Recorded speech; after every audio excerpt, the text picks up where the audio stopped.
شروع اللہ کا نام لے کر جو بڑا مہربان نہایت رحم والا ہے۔ جو چیز آسمانوں میں ہے اور جو چیز زمین میں ہے سب اللہ کی تسبیح کرتی ہے، اسی کی سچی بادشاہی ہے اور اسی کی تعریف ہے، اور وہ ہر چیز پر قادر ہے۔ وہی تو ہے جس نے تم کو پیدا کیا، پھر کوئی تم میں کافر ہے اور کوئی مومن، اور جو کچھ تم کرتے ہو اللہ اس کو دیکھتا ہے۔ اسی نے آسمانوں اور زمین کو حکمت سے پیدا کیا، اور اسی نے تمہاری صورتیں بنائی اور صورتیں بھی اچھی بنائی، اور اسی کی طرف تمہیں لوٹ کر جانا ہے۔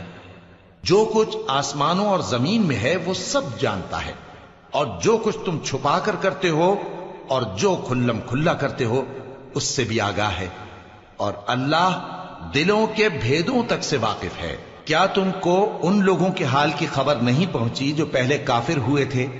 تو انہوں نے اپنی کرتوت کی سزا کا مزہ چکھ لیا، اور ابھی دکھ دینے والا عذاب اور ہونا ہے۔ یہ اس لیے کہ ان کے پاس پیغمبر کھلی نشانیاں لے کر آتے تو وہ کہتے کہ کیا ایک آدمی ہمیں ہدایت کرے گا؟ تو انہوں نے ان کو نہ مانا اور منہ پھیر لیا، اور اللہ بھی بے نیاز ہو گیا، اور اللہ بے نیاز ہے، لائق حمد و ثنا ہے۔ جو لوگ کافر ہیں ان کا اعتقاد ہے کہ وہ دوبارہ ہرگز نہیں اٹھائے جائیں گے۔ کہہ دو کیوں نہیں؟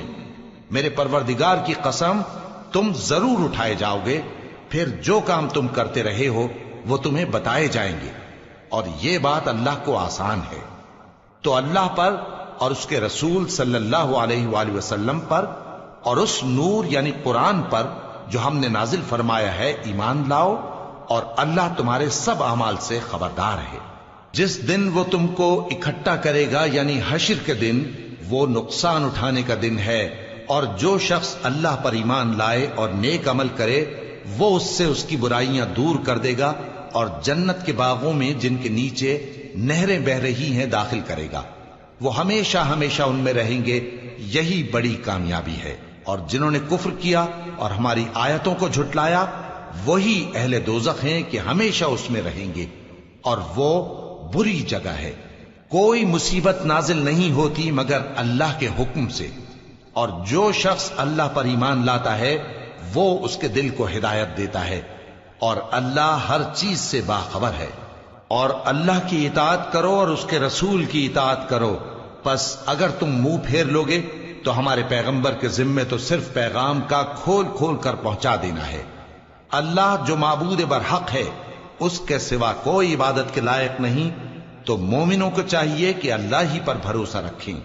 مومنوں، تمہاری بیویوں اور اولاد میں سے بعض تمہارے دشمن بھی ہیں، سو ان سے بچتے رہو، اور اگر معاف کر دو اور درگزر کرو اور بخش دو تو اللہ بھی بخشنے والا ہے، مہربان ہے۔